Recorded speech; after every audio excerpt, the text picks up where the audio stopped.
Hello everyone, सबैजनालाई स्वागत छ। म चाहिँ यामार मगर।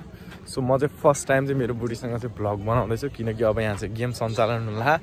अनि हाम्रो म्याडमजी हुनुहुन्छ साथमा। हेलो, मास्क साक्स लगाएर काली हुन्छु भनेर होला पक्कै छोपछाप भएको। अब यो चाहिँ वडा गेमको लागि चाहिँ स्पेसल तयारी भएको छ। यो चाहिँ भलिबल ग्राउन्ड हो, अनि त्यसपछि पछाडि कबड्डीको स्टेडियम छ, अनि यता चाहिँ फुटबल ग्राउन्ड हो। सो केही समयपछि अब हाम्रो गेम चाहिँ उद्घाटन हुन्छ। उद्घाटन भएपछि चाहिँ हाई भनिदेऊ।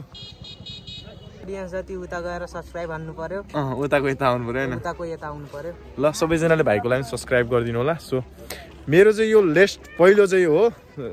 यसमा चाहिँ कस्तो प्रतिक्रिया आउँछ अनि त्यही अनुसार चाहिँ मेरो चाहिँ अरू भिडियोहरू आउँदै गर्छ। सो अड्डा हेर्नु न, आमा खुट्टाको त है। मास्क खोल्दिनु न एकचोटि। आमा यति राम्री हुनु रहेछ, काली हुन्छ भनेर मास्क घुम्तो हो के तपाईँ खेलाउन आउनुभयो कि खेल्न आउनुभयो कि के हो? खेल्न त अब सम्झिने, अब सकेसम्म पाएपछि खेलाउने हो नि त। हाम्रा खेलाडीहरू ल भाग्यमानी हुनु, उत्कृष्ट खेलाडी। आमा गाइज यो चाहिँ होइन नेपाली लोकल स्टाइलमा हुन्छ कि, यो चाहिँ कटोरामा ट्याग लगाएर बबैडन हेलो भनिदेऊ न।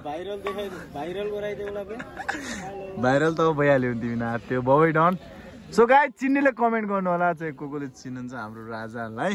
थोरै मेन्सन हो यो चाहिँ। सुरक्षा यता हेर्नु, हाई भनिदेऊ। हेलो। अब यहाँ चाहिँ ब्लगमा चाहिँ आउँछ होइन सुरक्षालाई चाहिँ होइन।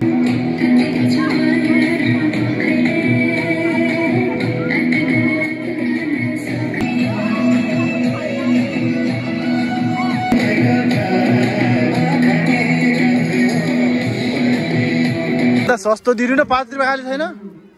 5 रुपियाँ खाले ल भन। मेरो नाम ल है कन्याकुमारी 2 ठाउँ पहिला गएर आगे कोही छ भने यसो है।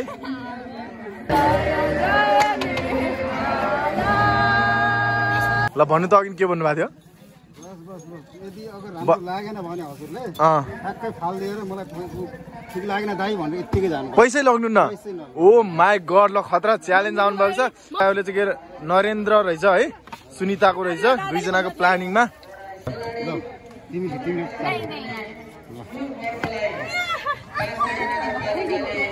मिठो छ मुताबिक। यो चटपटी मिठो भएन भने चाहिँ दाइले पैसा लगिदिनु भन्नुभएको थियो होइन। मिठो भयो भने चाहिँ मैले एक्स्ट्रा एड गरेर दिन्छु भनेको थिएन। हामीले चटपटी चाहिँ खाएको 100 रुपियाँको, म चाहिँ 20 रुपियाँ एड गरेर दिन्छु दाइलाई। चटपटी मिठो थिएन, 100 खाएको होइन 20 रुपियाँ मैले एड गरेर दिँदै हो कि नै। सो यहाँ चाहिँ 6 नम्बर वडाको चाहिँ यहाँ चाहिँ गठन भइरहेको छ। गेम प्लानिङ कसरी जित्ने भनेर है यहाँ प्लानिङ गर्दैछ होइन। 2 नम्बर वडाको प्रशिक्षक तथा कोचहरूले फिफाको महत्त्वपूर्ण धुन बजिसकेको छ, देख्न सक्छौँ हामीले यहाँ। नेपाली पञ्चबाजा